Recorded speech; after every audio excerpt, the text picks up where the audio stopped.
বন্ধুরা, আমরা যদি দ্বিতীয় শ্রেণীর গণিত বইয়ের 18 নম্বর পৃষ্ঠার একদম উপরে লক্ষ্য করি, দেখো এখানে আমরা দেখতে পাচ্ছি শুরুতেই কিন্তু একটি প্রশ্নবোধক চিহ্ন দেওয়া রয়েছে। এখানে বলা হয়েছে ছবিতে কতগুলো শত, দলের 10 ও 1 আছে। আচ্ছা, আমাদের বলা হয়েছে এই যে নিচে ছবিটি আমরা দেখতে পাচ্ছি, দেখো এই ছবিতে কতগুলো শতর দল রয়েছে, কতগুলো 10-এর দল এবং কতগুলো 1 আছে। দেখো যদি আমরা এই নিচে লক্ষ্য করি, এই যে ব্লকগুলো আমরা দেখতে পাচ্ছি, হ্যাঁ, এগুলোকে কিন্তু বলা হয় ব্লক, তাই না? তাহলে এখানে এই যে একটি দল দেখতে পাচ্ছি, দেখো এখানে কিন্তু অনেকগুলো ব্লক পাশাপাশি রেখে একটি দল তৈরি করা হয়েছে, তাই না? তারপরে এই যে এইখানে কিন্তু একটির উপর একটি এভাবে করে আরও একটি দল তৈরি করা হয়েছে। তাহলে আমাদের বলা হয়েছে যে এই যে দল, এই দলটিকে বলা হয় হচ্ছে কিসের দল? এইখানে তোমরা যদি গণনা করো, তোমরা দেখতে পাবে এখানে কিন্তু মোট 100টি ব্লক রয়েছে। তাহলে এটিকে বলা হয় কিন্তু 100-এর দল, মানে শতর দল, ঠিক আছে? আচ্ছা, তাহলে এরকম 17 দল রয়েছে কয়টি? একটি, দুইটি এবং এই হচ্ছে আরও একটি, মানে 3টি কিন্তু 17 দল রয়েছে। তারপরে এই যে দলগুলো আমরা দেখতে পাচ্ছি, দেখো লম্বা লম্বা যে দলগুলো, হ্যাঁ, এইগুলোতে তোমরা যদি গণনা করো তাহলে দেখবে যে এখানে 10টি করে কিন্তু ব্লক রয়েছে, ঠিক আছে? তাহলে যার কারণে এগুলোকে কিন্তু আমরা বলতে পারি হচ্ছে 10-এর দল। এগুলোকে বলতে পারি কি? 10-এর দল। তাহলে 10-এর কয়টি দল রয়েছে? দেখো একটি, দুইটি, তিনটি, চারটি, পাঁচটি কিন্তু 10-এর দল রয়েছে। এবং এই যে আলাদা আলাদাভাবে একটি করে ব্লক আমরা দেখতে পাচ্ছি, দেখো এরকম একটি করে কয়টি ব্লক রয়েছে? একটি, দুইটি, তিনটি, চারটি, পাঁচটি, ছয়টি, তাই না? তাহলে এটি কিন্তু আমাদের এবারে আলাদা করতে বলা হয়েছে, যে আমাদের কি বলা হয়েছে যে ছবিতে কতগুলো শত, 10-এর দল ও 1 আছে। তাহলে আমরা যদি এটিকে একটু আলাদা করে দেখো, আমরা একটু নিচে লক্ষ্য করলে দেখতে পাচ্ছি এখানেই আমাদের আলাদা করে দেখানো হয়েছে। দেখো আমরা কিন্তু এই জায়গাতে শতর দলগুলোকে আলাদা করলাম, ঠিক আছে? অর্থাৎ এখানে শতর দল রয়েছে কয়টি? একটি, দুইটি, তিনটি যেহেতু শতর দল, মানে 100-র দল 3টি, যার কারণে এই 3টিকে দেখো আমরা এই জায়গাতে লিখে দিলাম, একটি, দুইটি, তিনটি, ঠিক আছে? এরপরে 10-এর দল রয়েছে কয়টি? একটি, দুইটি, তিনটি, চারটি, পাঁচটি 10-এর দলকে আমরা এই জায়গাতে লিখে দিলাম, 1, 2, 3, 4, 5। এবং একটি করে রয়েছে কয়টি? দেখো একটি, দুইটি, তিনটি, চারটি, পাঁচটি, ছয়টিকে কিন্তু আমরা এই জায়গাতে লিখে দিলাম, ঠিক আছে? তাহলে এবারে এই নিচে যদি লক্ষ্য করে দেখো, 100-এর মানে শতর যেহেতু 3টি দল আমরা দেখতে পেয়েছি, যার কারণে আমরা এখানে কি লিখলাম? 300। দেখো এটি মিলে হয় 100, এটি হচ্ছে 200 এবং এটি হচ্ছে 300। তাহলে 300 সমান আমরা 300কে বলতে পারি হচ্ছে 3 শতক, ঠিক আছে? আবার এই যে 10-এর দল দেখতে পাচ্ছি হচ্ছে কয়টি?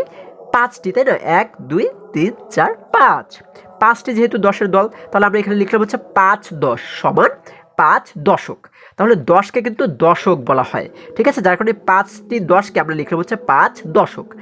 এবং 1 রয়েছে কয়টি? দেখো 1, 2, 3, 4, 5, 6টি যেহেতু 1 রয়েছে, যার কারণে আমরা এখানে লিখে দিলাম 6 1। তাহলে 6 1কে বলা হচ্ছে 6 একক, ঠিক আছে? অর্থাৎ 1কে বলা হয় একক, 10কে বলা হয় দশক এবং শতকে বলা হয় শতক, ঠিক আছে? তাহলে এইখানে যে আমাদের মোট এখানে যতগুলো ব্লক দেখতে পাচ্ছি সবগুলো মিলে মোট কত হয়? মোট হচ্ছে, দেখো এখানে আমরা শতর ব্লক দেখতে পাচ্ছি 3টি, তাহলে আমরা শুরুতে লিখলাম হচ্ছে 3। তারপরে 10-এর ব্লক দেখতে পাচ্ছি হচ্ছে আমরা 10-এর দল দেখতে পাচ্ছি হচ্ছে 5টি, তাহলে আমরা এই পাশে লিখে দিলাম 5। এবং 1-এর দল দেখতে পাচ্ছি 6টি, তাহলে আমরা শেষে লিখে দিলাম 6। তাহলে এই জায়গাতে মোট কত হয়ে গেল? দেখো মোট কিন্তু হয়ে গেল 356, তাই না? যেহেতু 356, তার মানে আমরা বুঝতে পারি এই জায়গাতে মোট ব্লক রয়েছে 356টি, ঠিক আছে? খুবই সহজ কিন্তু। আচ্ছা দেখো এখানে কিন্তু সেটিই বলা হয়েছে, সংখ্যাটি 3 শতক 5 দশক 6 একক। আচ্ছা, তাহলে এগুলোকে একসঙ্গে কত হয়? একসঙ্গে করলে কিন্তু হয় 356। তাহলে অর্থাৎ 306 10 6, 5 10 6। আচ্ছা, তাহলে আমরা পাচ্ছি যে 300 এবং 5 10 6 হয় 56, তার মানে 356। দেখো এখানে কিন্তু সেটিই বলা হয়েছে, সমান 356, ঠিক আছে? আচ্ছা, সংখ্যাটি অঙ্কে, এখন এই 356কে আমরা অঙ্কে কীভাবে লিখতে পারি? দেখো 3 5 6, তাই না? এইভাবে করে লিখতে পারি হচ্ছে 356। আচ্ছা, তাহলে দেখো আমরা কত সহজে এটিকে সমাধান করে ফেললাম। এবারে যদি আমরা আরেকটু নিচে লক্ষ্য করি, দেখো এখানে আমাদেরকে বলা হয়েছে কি, নিচে কতগুলো হাজার, শত, 10 ও 1 আছে। তাহলে আমরা কিন্তু নিচে লক্ষ্য করে দেখতে পাচ্ছি এখানে অনেকগুলো, এই যে 1000 রয়েছে, এটি হচ্ছে কত? 1000। তারপরে এটি হচ্ছে কত? 100। তারপরে এটি হচ্ছে 1, এই হচ্ছে, সরি এটি হচ্ছে 10, তাই না? এবং এটি হচ্ছে 1। তাহলে এখানে আমাদের বলা হয়েছে যে নিচে কতগুলো হাজার আছে, কতগুলো শত, কতগুলো 10 এবং কতগুলো 1 আছে, সেটি কিন্তু আমাদের নির্ণয় করতে বলা হয়েছে। তাহলে দেখো আমরা এখান থেকে যতগুলো হাজার আছে হাজারগুলোকে আলাদাভাবে গণনা করব, 10গুলোকে আলাদাভাবে, তারপরে 100গুলোকে আলাদাভাবে এবং 1গুলোকে আলাদাভাবে আমরা গণনা করব, ঠিক আছে। আচ্ছা দেখো, যদি আমরা একটু নিচে লক্ষ্য করি, এখানে কিন্তু আমরা কিছু খালি ঘর দেখতে পাচ্ছি। দেখো প্রথম ঘরে আমাদের বলা হয়েছে কি ড্যাশ হাজার, তাহলে এখানে আমরা কয়টি হাজার পেয়েছে সেটিকে লিখবো, এখানে লিখবো কয়টি শত পেয়েছে, দেখো এই পাশে কিন্তু লেখা রয়েছে শত, তাহলে এখানে আমরা লিখবো যে কতটি 10 পেয়েছে, দেখো এটি কিন্তু 10-এর দল, 10-এর ঘর, তাই না। আমরা এই পাশে লেখা দেখতে পাচ্ছি 10, এবং এই ঘরে লিখবো কয়টি 1 আছে। তাহলে প্রথমে আমরা যদি হাজারটাকে গণনা করি যে কয়টি হাজার রয়েছে, দেখো আমরা যদি এখানে গণনা করি 1000গুলোকে আমরা শুধু গণনা করবো। হ্যাঁ দেখো, একটি 1000, দুইটি 1000, তারপরে হচ্ছে আর আছে, দেখো আর কিন্তু 1000 নেই, তাহলে দুইটি 1000 পাচ্ছি, তাই না। তাহলে হাজার পাচ্ছে কয়টি, দুইটি, তাহলে আমরা এখানে লিখে দেবো হচ্ছে শুধুমাত্র 2, ঠিক আছে।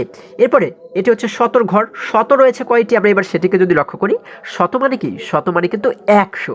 হ্যাঁ আচ্ছা দেখো, আমরা যদি শুরু থেকে দেখতে দেখতে যাই, 100 কোথায় রয়েছে, এই একটি 100, তাহলে এই একটি 100, এই যে দেখো আরো একটি, দুইটি 100, তারপর হচ্ছে এই একটি, তিনটি 100, চারটি 100, তাহলে চারটি 100 কিন্তু এখানে রয়েছে, অর্থাৎ শত রয়েছে 4টি, তাহলে আমরা এই ঘরে লিখবো হচ্ছে 4, অর্থাৎ 4 শত। এরপরে রয়েছে 10, অর্থাৎ এটি কিন্তু 10-এর ঘর, আমরা দেখবো যে কয়টি 10 রয়েছে। দেখো যদি আমরা লক্ষ্য করি, এই হচ্ছে একটি 10, দেখো নিচে দুইটি 10, দুইটি, তিনটি 10, চারটি 10, আর কি 10 রয়েছে না, আর কিন্তু 10 নেই, 4টি 10 আমরা পাচ্ছি, তাই না। তাহলে আমরা কি করব, এই 10-এর ঘরে আমরা লিখে দেবো 4, যেহেতু 4টি 10 পাচ্ছি যার কারণে আমরা এখানে লিখে দেবো 4। এরপরে এটি কিন্তু হচ্ছে 1-এর ঘর, আমরা দেখবো যে 1 আছে কয়টি, ঠিক আছে। দেখো শুরু থেকে যদি আমরা দেখি, আমরা দেখতে পাচ্ছি এখানে 1 কোথায় রয়েছে, 1 1 1 1 নেই, এই দেখো এই পাচ্ছি আমরা একটি 1, এবং এইখানে পাচ্ছি আরও একটি 1, অর্থাৎ একটি 1, দুইটি 1 পাচ্ছি কিন্তু আমরা দুইটি, তাহলে আমরা এখানে কত লিখবো, এখানে কিন্তু আমরা লিখে দেবো 2, অর্থাৎ দুইটি 1। এখন দেখো আমরা পাচ্ছি হচ্ছে কি দুইটি হাজার, তাই না, 2000 পাচ্ছি, 400 পাচ্ছি, 410 পাচ্ছি, এবং 21 পাচ্ছি। তাহলে আমাদের এবার নিচে বলা হয়েছে কি যে সংখ্যাটি কত, সংখ্যাটি, এখানে কিন্তু আমরা একটি খালি ঘর দেখতে পাচ্ছি, তাহলে এখানে মোট যে সংখ্যাটি হয় সেটিকে কিন্তু এই খালি ঘরে আমাদের লিখে দিতে হবে, ঠিক আছে। তাহলে এই সংখ্যাটিকে আমরা কীভাবে করে নির্ণয় করতে পারি, এটি কিন্তু একদমই সহজ, দেখো পানির মতো সহজ। আমরা এই যে খালি ঘরগুলোতে যে সংখ্যাগুলো লিখেছি, এগুলোকে যদি আমরা পাশাপাশি লিখে দিই এখানে, ঠিক আছে, অর্থাৎ এগুলোকে যদি আমরা একসঙ্গে এই ঘরের ভিতরে লিখে দিই, তাহলে কিন্তু আমাদের মোট সংখ্যাটি এই জায়গাতে বের করা হয়ে যাবে, ঠিক আছে। খুবই সহজ। দেখো আমরা এখানে দেখতে পাচ্ছি শুরুতে রয়েছে 2, তাহলে আমরা এখানে শুরুতে লিখে দেবো হচ্ছে 2, এরপরে রয়েছে 4, আমরা এখানে লিখে দিলাম 4, এরপরে আমরা দেখতে পাচ্ছি রয়েছে আবারও 4, আমরা এখানে লিখে দিলাম আবারও 4, এরপরে রয়েছে 2, আমরা লিখে দিলাম 2।